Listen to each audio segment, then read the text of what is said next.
एक दिन राजकुमार सिद्धार्थ अपने चचेरे भाई देवदत्त के साथ बाग घूमने के लिए निकल पड़े।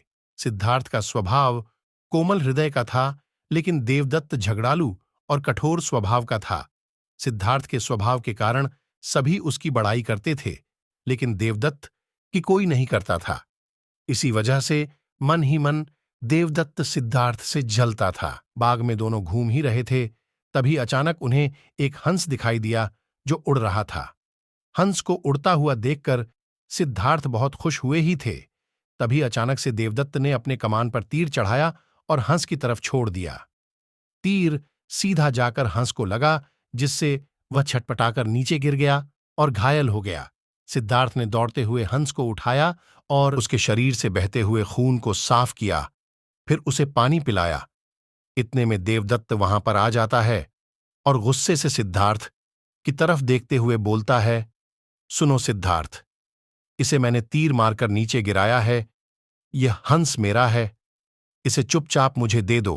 सिद्धार्थ ने हंस की पीठ को सहलाते हुए कहा, नहीं, मैं इस हंस को तुम्हें नहीं दे सकता। तुम निर्दयी हो, इस बेचारे निर्दोष हंस पर तुमने तीर चलाया है। अगर मैं इसे आकर ना बचाता तो इस बेचारे की तो जान चली जाती।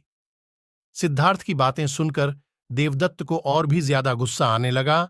घूरते हुए उसने सिद्धार्थ से कहा, देखो सिद्धार्थ, ये हंस मेरा है, मैंने इसे नीचे गिराया है, इसे मुझे दे, और अगर नहीं दोगे तो मैं राज दरबार में जाकर तुम्हारी शिकायत करूंगा। देवदत्त के इतने कहने के बाद भी सिद्धार्थ ने उसे हंस नहीं दिया, जिसके बाद देवदत्त ने राजा शुद्धोदन के दरबार में जाकर सिद्धार्थ की शिकायत कर दी।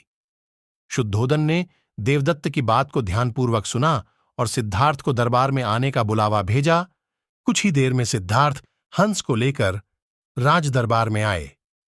राज दरबार के ऊंचे सिंहासन पर राजा शुद्धोदन भी बैठे हुए थे और आसपास के नीचे आसनी पर राज्यमंत्री तथा अन्य पदाधिकारी बैठे थे और कई सैनिक हथियार लिए द्वार के निकट खड़े थे। शुद्धोदन के प्रश्न करने पर देवदत्त सर झुकाए बोला, महाराज, इस समय जो हंस सिद्धार्थ के हाथ में है वो मेरा है। मैंने इसे तीर मारकर नीचे गिराया था।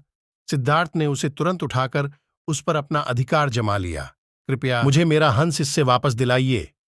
फिर राजा शुद्धोदन ने सिद्धार्थ की ओर देखा और बोलने की ओर संकेत किया। सिद्धार्थ ने सर झुकाकर शांत स्वर में बोला, महाराज, यह बेचारा हंस एकदम निर्दोष है, बिना किसी को कष्ट पहुंचाया उड़ रहा था। तभी देवदत्त ने तीर मारकर इसे घायल कर दिया। मैंने इसका उपचार किया और इसके प्राण बचाए। मैं यह समझता हूं कि प्राण लेने वाले से अधिक प्राण बचाने वाले का अधिकार होता है। मैं आपसे प्रार्थना करता हूं कि यह हंस मेरे पास ही रहने दिया जाए। मैं इसे अच्छी तरह से स्वस्थ करके आकाश में उड़ा देना चाहता हूं। शुद्धोदन ने अपने सभासदों से विचार विमर्श किया। वो सभी एक ही स्वर में बोले, राजकुमार सिद्धार्थ का कहना बिल्कुल ठीक है महाराज। जीवन लेने वाले से ज्यादा बचाने वाले का अधिक अधिकार होता है। अंततः हंस राजकुमार सिद्धार्थ के पास ही रहने देना चाहिए। राजा शुद्धोदन ने सभासदों की बात मान ली और फिर उन्होंने सिद्धांत को अपने साथ हंस ले जाने की अनुमति दे दी।